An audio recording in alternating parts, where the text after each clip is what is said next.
Welcome to Claim Your Confidence, a podcast that will introduce you to the most powerful people in the world. No matter what obstacles you face, Claim Your Confidence will inspire and motivate you to go after the life you want. Are you ready to claim your confidence? Hi, everyone, and welcome back to Claim Your Confidence. I'm Lydia Fenet, coming to you from a cold, wintry day in New York City, but it looks like spring is on the horizon, so we are getting excited. I am so excited about my next guest. Now, I want to tell you a little bit of a secret about being a charity auctioneer. There are a few rules that I established early on in my career, and one of those was when people ask me if other people can come on stage with me during the auction, I usually say no. Please, no. Well, actually, I would take that back. There are probably 3 or 4 exceptions to that rule, and one of them is my guest today. I first met Marc Murphy when his kids were at a school in New York, and same thing, early days, they said, there's this chef who wants to get on stage with you. I was like, no. They were like, no, he's really great. No. And finally, they just said, no, he's coming on stage, so I said, fine.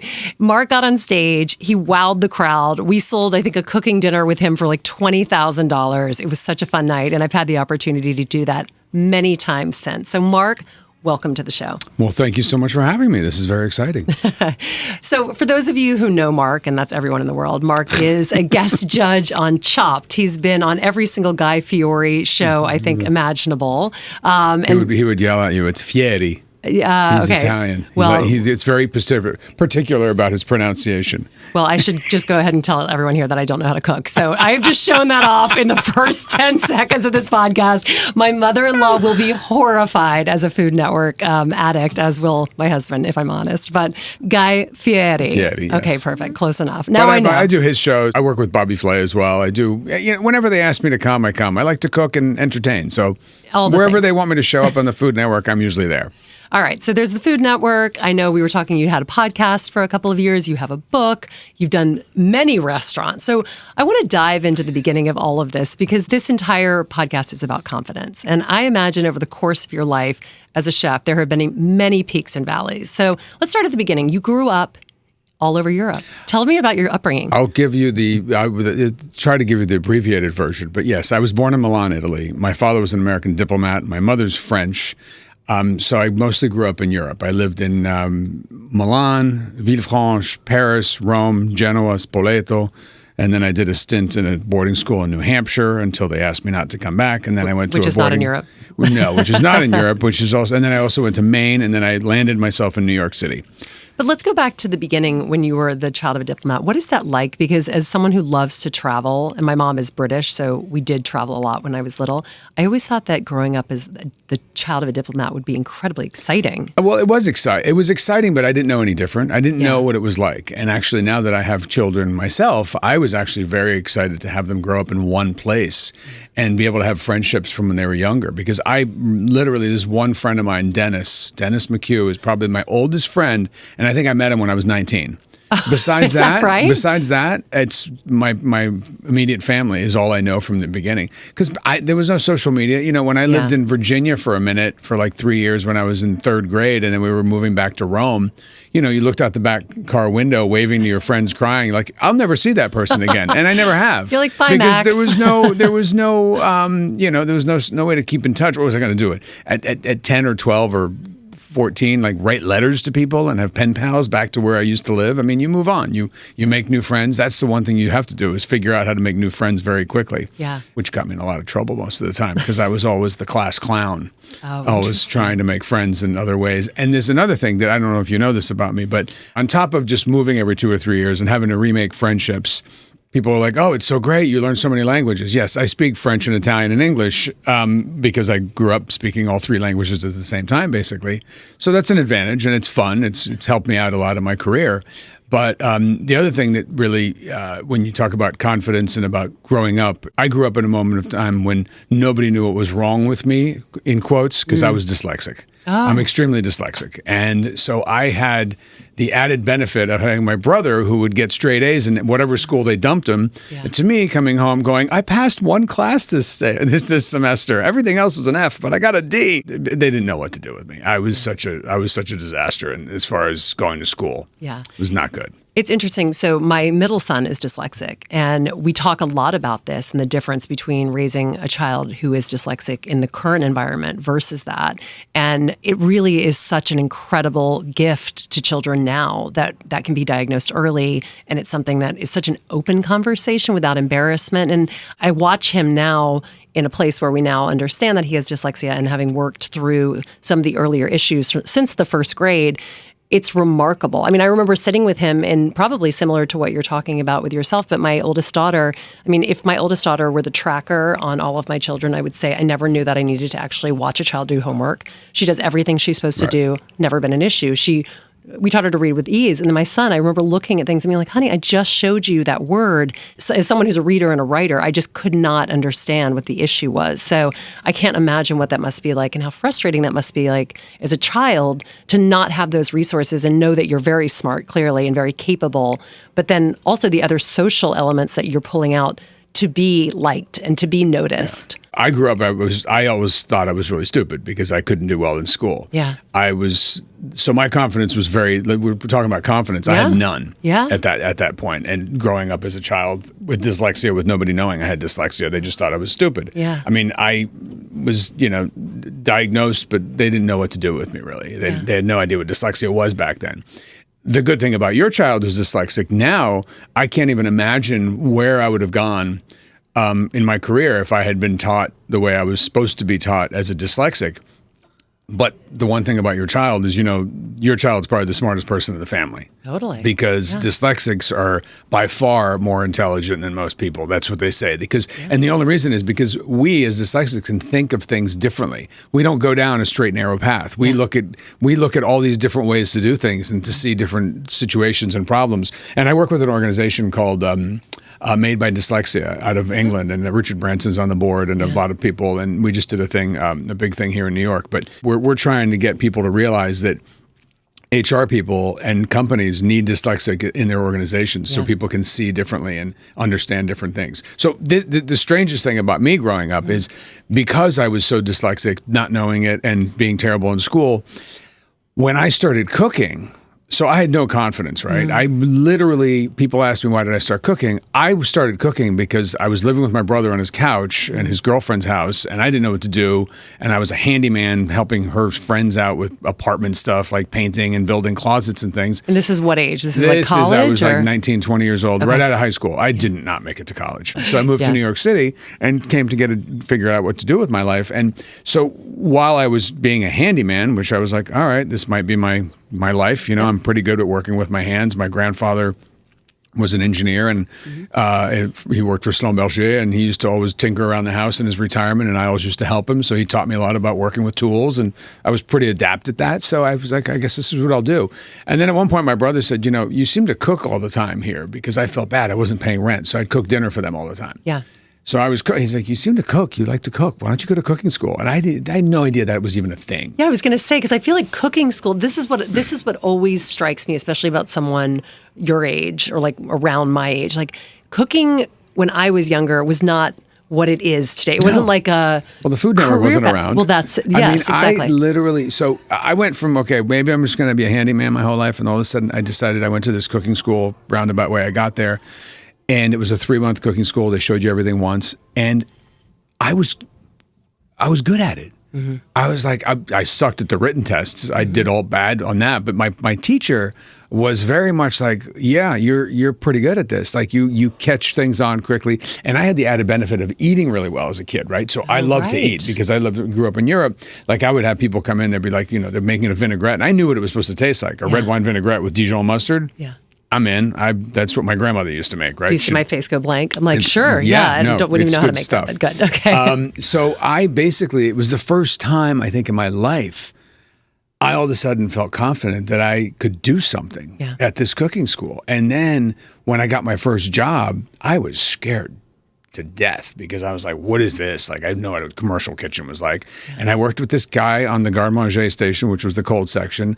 And he sort of taught me his station, and I got into it, and I worked at this place for 2 years. And it just felt good. I knew what I could figure it out. I mean, I got my ass handed to me. Don't worry about it. I mean, I made plenty of mistakes. One of my sous chefs was David Pasternak, who used to have Esca. Yeah. I mean, he used to scream at me all the time. But that was the way I learned that way. Yeah. You know, he taught me a lot that way. I was, maybe needed that, And after 2 years, he came up to me. He goes, you got to get out of here. I was like, what do you mean? What did I do wrong? He goes, you've learned everything here. You got to go learn elsewhere.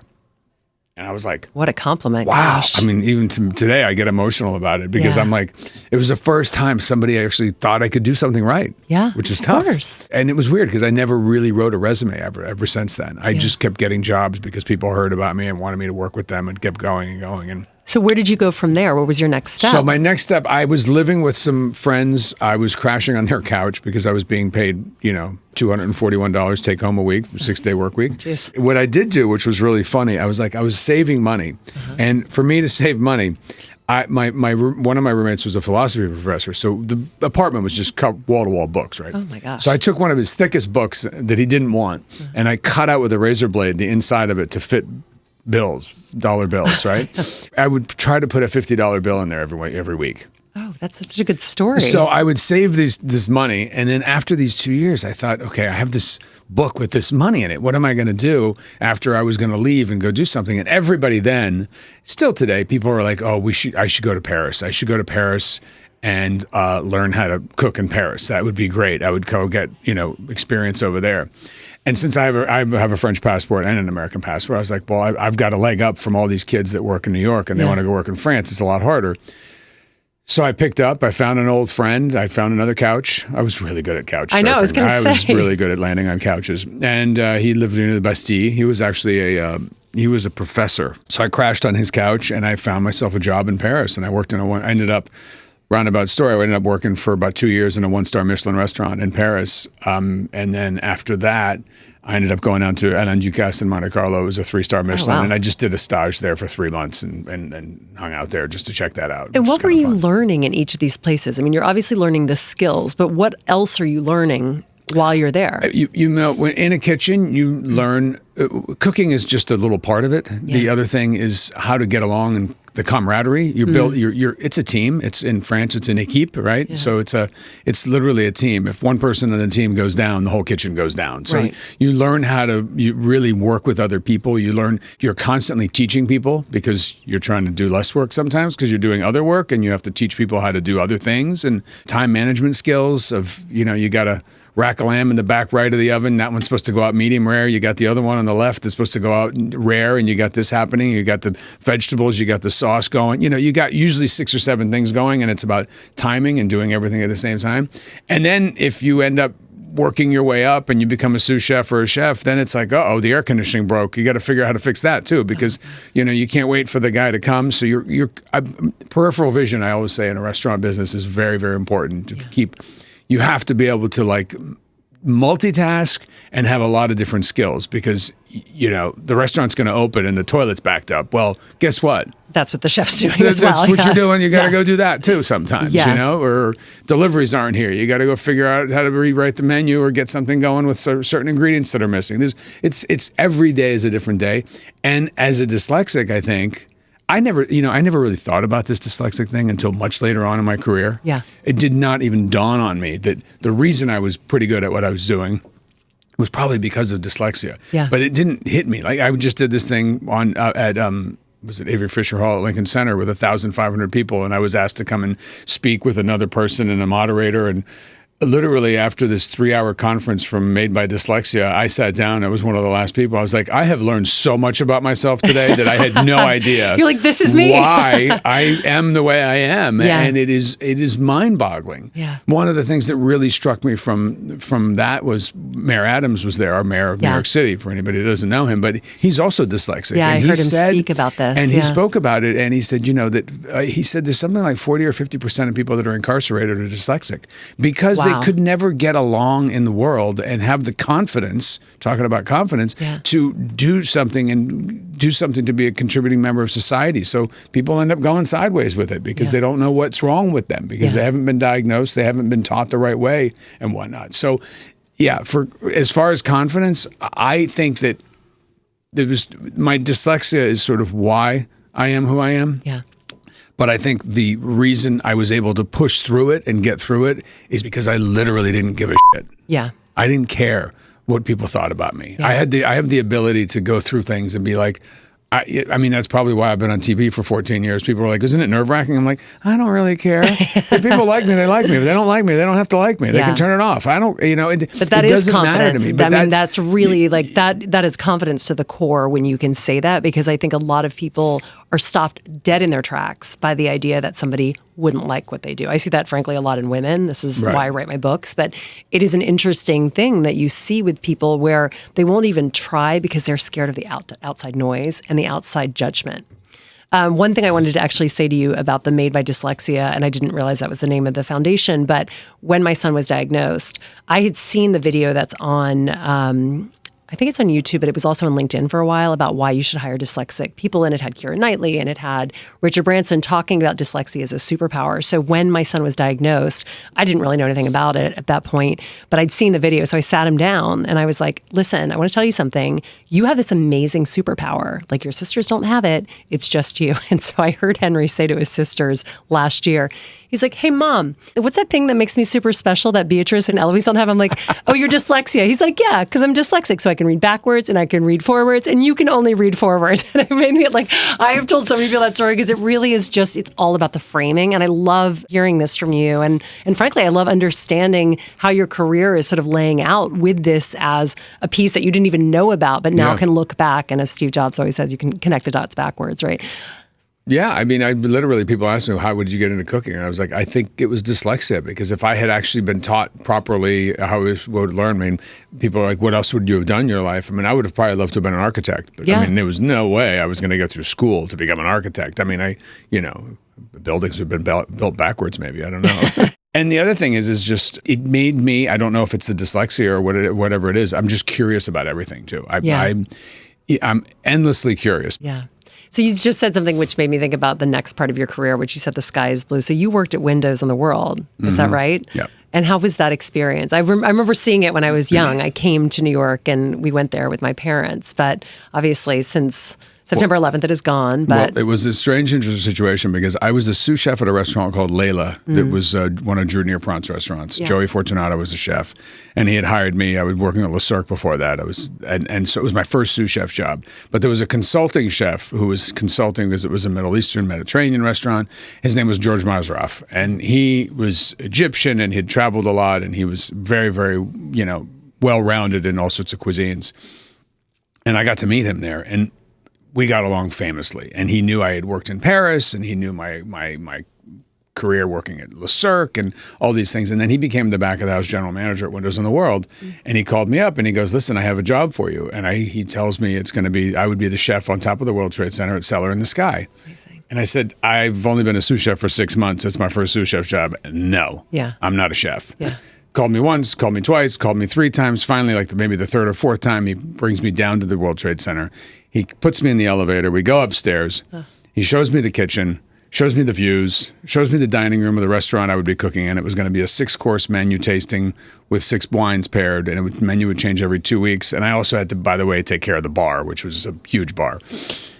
And he wrote down on a piece of paper the salary, and it was literally double what I was being paid as a sous chef. And I looked at him, I go, I can't do this. I'm scared shitless. And he goes, I'm going to be here every day with you. You can do this. You have the talent. You can do this. And I took the job. Wow, and it what a was story. Pretty wild. Yeah, it was pretty wild. That's a real top of New York City story that matches well with the restaurant, I think. Oh, it was so funny. And I think I was probably 26 and I was a chef at Cellar in the Sky. I was like, I don't know what I was doing. All of a sudden I was on the front page of the living section of the New York Times. I'm like, whoa, what's happening here? And did you feel like your confidence was building after you were able to do that? Because I always think that putting yourself out there is ultimately what builds confidence. I completely thought I was a complete fraud. I was like, what am I doing here? I shouldn't be here. This isn't where I'm supposed to be. But I'm going to do the best I can. And hell, if they find out, I mean, I sort of feel that way now. I mean, it's also, I'm just a cook. Yeah. I'm a cook who's an extrovert, who's dyslexic, who loves living life. As I always joke around with people, I had a therapy session. I was diagnosed with joie de vivre, so I have to I live might up have with that disease too. I have to live up with that, I have to live up to that too. But it's a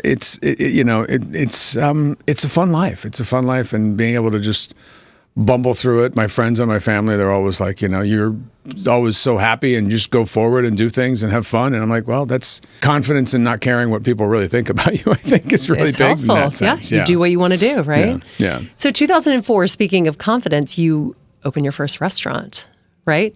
Isn't this when Landmark opens?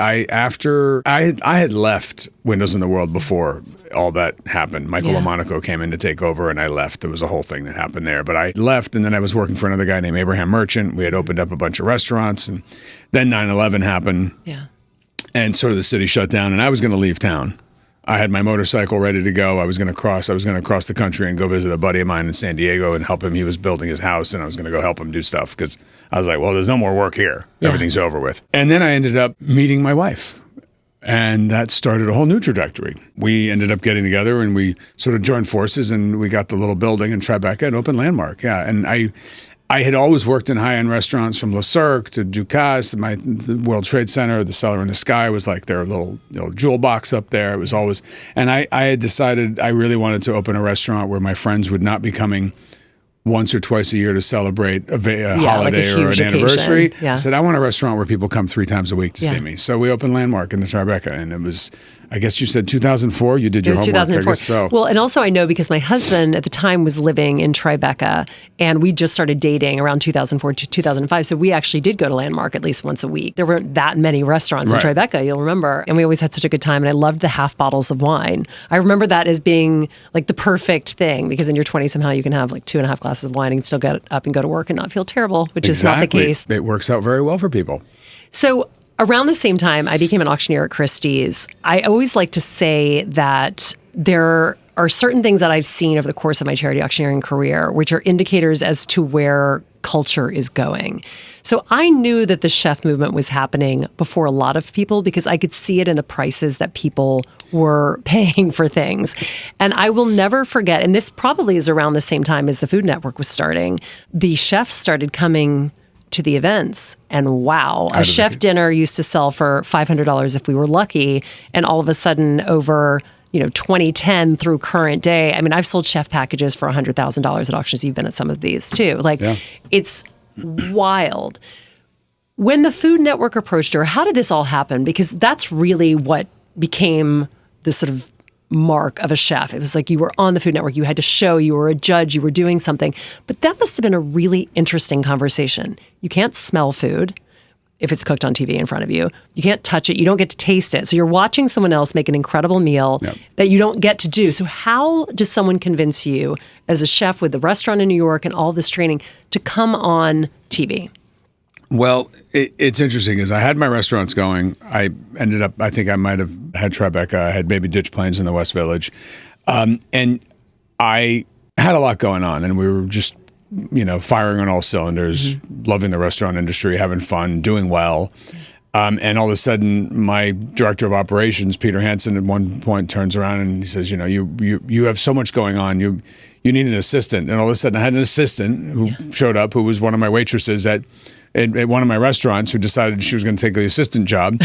And she's the one, she's working with me again. She handed me a DVD and said, here, put this in your computer and watch it. It's a pilot the Food Network called. They want to know if you want to be on this show called Chopped. What was your immediate thing? Were you like, yes or no? Well, it's funny because I had done little things. Like I had done the morning shows to promote my restaurants. I had done, and I was always like, that's not bad. Yeah, it's fun. It's fun. It's kind of, I'm not that uncomfortable doing, even like, going to the Today Show, live shows, whatever. I was like, well, whatever. I just talk and I do what I do, right? Yeah. So I went and I said, all right, sure, I'll do this. And I went, we did the first season together. There was 9 of us judges. They had sort of plucked us all from the New York City restaurant scene.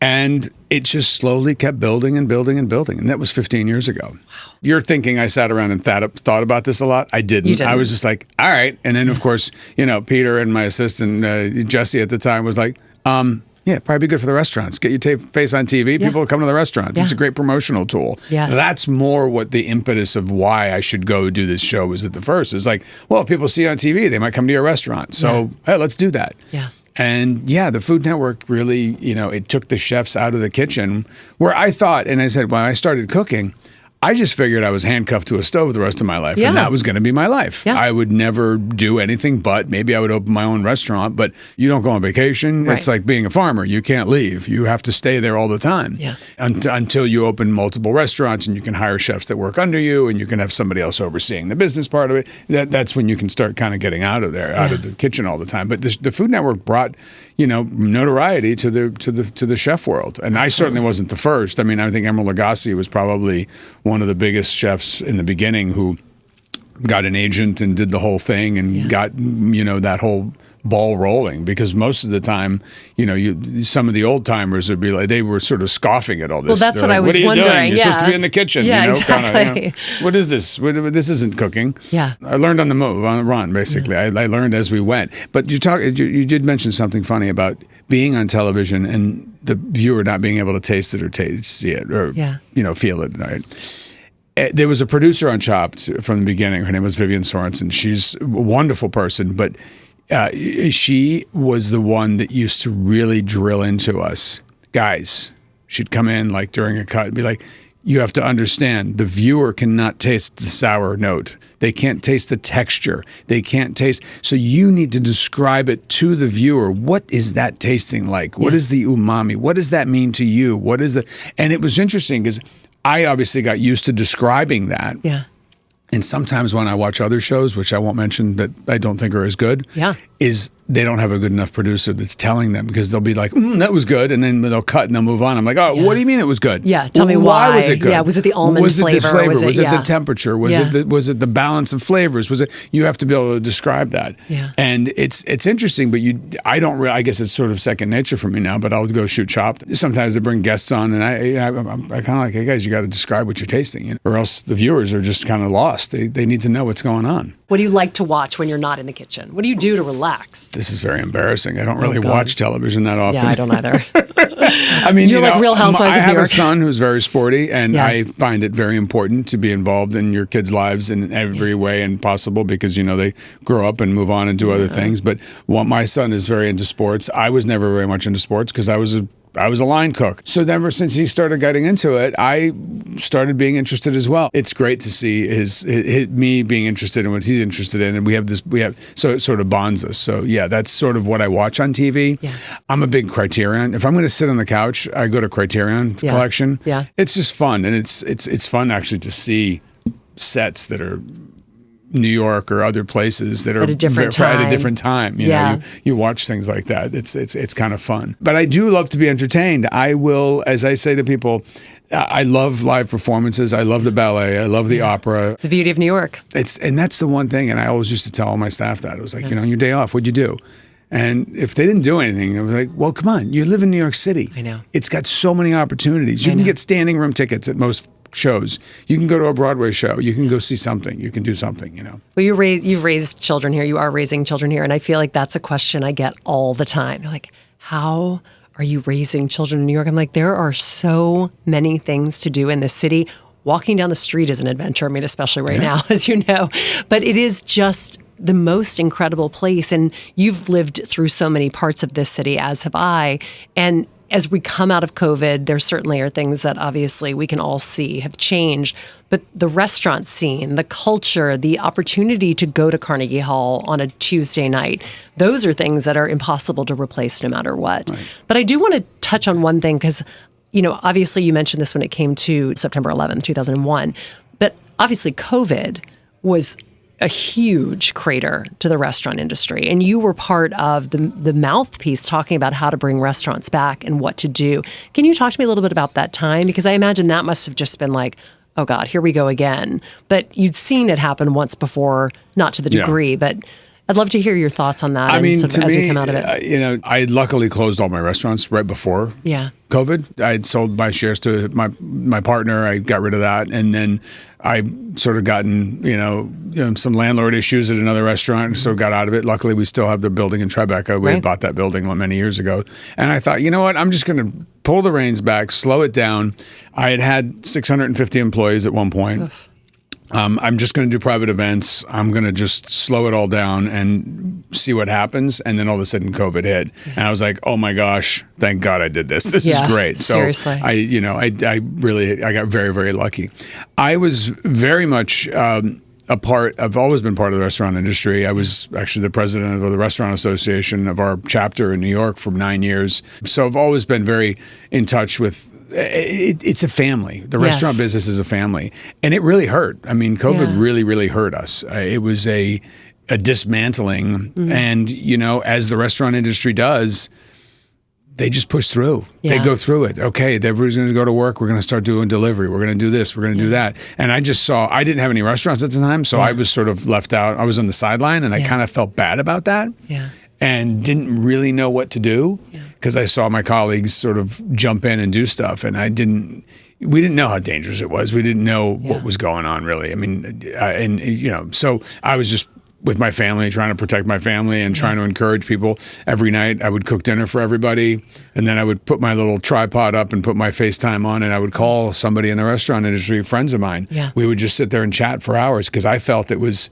important for me to still communicate and still be with people, and it was healthy to do that. Yeah. So that was pretty much what I did, but I was very much cheering everybody on and hoping we were going to get through this. It was pretty ugly. Running a restaurant in the city is not, it's no picnic. I mean, between the fines and the permits and basically all the BS you got to go through to serve people, I think that people should be much more appreciative when they sit down for a meal. The troubles to get to get to the point of being able to serve somebody is a lot. So the last time I saw you was in December, actually, at the Landmark building, and you were doing, as you said, a private event. So tell me about Marc Murphy 2024 and beyond. What comes next?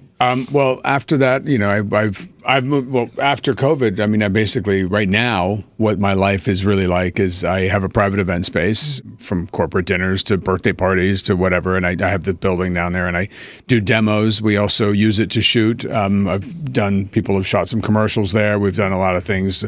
You got to do the social media every once in a while. You do that. You got to try to keep up with that stuff as well. But I'm also in the process, it looks like very soon, I'm not 100% sure what the date is, but I'm going to, because I still feel like I need to be part of the restaurant industry somehow, I'm going to reopen the building in Tribeca under a different name. My friend Jonathan Waxman makes fun of me. 3 days a month. Okay, it's going to be 3 days a month. It's going to be a Thursday, Friday, Saturday, sometime every month, once a month. Okay. For 3 days, I'm going to do a prefix menu, 4 courses, beverage on consumption, communal seating. I want to create a place in Tribeca that's going to become a little bit of a party for 3 days. So we're going to go in and we're going to go out. We're going to do this once a month, and I just want to create a party atmosphere where people can come in, have a great meal, not too crazy on the spending. Really good wine list, blow it out 3 days a month, and then go back to my regular broadcasting, which would just be private events and doing things there. So, Marc, one final question that I want to ask you, and you referenced this earlier because I know that you and Pam worked together sort of from the beginning with the restaurants. One question I always get asked as a woman is about work-life balance. And I know as a chef, similar to me being on stage at night, people are constantly like, when do you see your kids? How does it work? Tell us about your relationship with being a father, being part of a family, having this demanding job, and what that's felt like that's brought you to today. Any tips you can share? Well, I mean, most of the time, first of all, Pam and I worked together with the restaurants for many, many years. Yeah. And then it was sort of like, okay, enough of just, promoting Marc all the time. She wanted to sort of go do her own thing. She's done a fair amount of other things. And now she has an incredibly successful, she's in the travel industry now, and she's a travel advisor. She's great. She's really found something she really loves to do, and she's, kicking ass, basically. I mean, she's doing a great job with this thing, and she's, enjoying it. But I think the work-life balance, I think it's about having the right partner to be able to understand each other. Because I was cooking, I'd be up late, and had to get up early with the kids. But I'm always the one with a lot of energy, so I kind of like, whatever. You're a line cook at heart. It hurts sometimes, but get up. You got to go bring the kids to school. It's okay. Yeah. You just have to get through it sometimes. But in the end, it's so rewarding. Yeah. It doesn't matter. The one thing you have to do is just, pay attention to your kids as much as you can. Will you ever feel like you did enough? Of course not. You always feel like you should have done more. You could have been there more. You could have done more. But you know what? You got to be happy with what you have. But it's also very important. A friend of mine who was actually studying to be a therapist was telling me once, he goes, but it's also, as much as you want to have the work-life balance and you want to be with your kids all the time and watch them grow, it's incredibly important them to show you that you go to work as well, because that's something when mom and dad go to work, it's part of their upbringing and part of their, now, there goes into their psyche of what life is going to be like for them as well when they get older. So it's sort of important to have both of those things. Yeah. Well, Marc, what a pleasure it has been. Where can we find you moving forward? I know you have an olive oil brand. Tell us anything you want to promote. I'm all about sales, so get involved. My brother lives in Italy in this little town where I lived for a long time called Roselli outside of Spoleto. Yeah. And there's a frontoio there. So we've partnered up with the guy who does all the pressing and have a bunch of olive trees, and we're now importing olive oil. It's called Umbrian Gold, and you can, if you go to my Instagram at Chef Marc Murphy, and you can find everything I'm doing there. Just go to Instagram or whatever those social medias. But yeah, it's all around there. Yeah. I love it. Okay, well, I am following along, as you know, and cheering you along in everything that you're doing. And I want to leave our listeners with one thought. You use the phrase joie de vivre, and I would ask everybody out there, what are you doing to live your life with joy? I try to do things that I want to do, and that usually makes me happy. And sometimes I say yes to things that I'm like, oh, why did I do this? But yes, most of the time, but it's also about not being scared about going and doing something new. Yeah. Like I always feel like if you're doing something and you're uncomfortable, it means you're living. Yeah. Don't always feel comfortable. Like, put yourself out there to do something that's different. Yeah. I mean, I literally, about 2 years ago, I put myself into a very uncomfortable situation. I went and took the introduction to Meisner acting classes because I was like, what? I was feeling a little like I need to do something to make me feel alive. Yeah. So all of a sudden I called my talent manager and I said, listen, on Tuesdays and Thursdays, 7 o'clock and 10 o'clock at night, I'm booked for the next 3 months. Why? I'm taking introductory to Meisner acting classes. He goes, what? It was like a really fun time for me. It was like I did something that I was so nervous, so uncomfortable. All of a sudden I had to do a scene with a scene partner and the whole, it was amazing. It's good. It was so much fun. Yeah. So just do something that makes you feel uncomfortable. You'll meet new people. You'll have other relationships. It's great. I wrote an entire chapter called Getting Comfortable, Getting Uncomfortable, because I totally agree with everything you just said. So for all of our listeners, we expect you to be uncomfortable. So be uncomfortable. You can DM us about whatever you do that's exciting. That would be fun if you tag us both on that. Yes. And then we can share that so that everybody in the world sees you being uncomfortable and cheers you on. But for everyone who listened, again, thank you for being here. Thank you for continuing to support. I'm Lydia Fenet. This is Claim Your Confidence. Thank you to Joe, my amazing producer who makes everything happen. And thank you to Rock Center for the opportunity to be in Newsstand Studios in this wonderful space. I will be back again next Tuesday. Have a great week.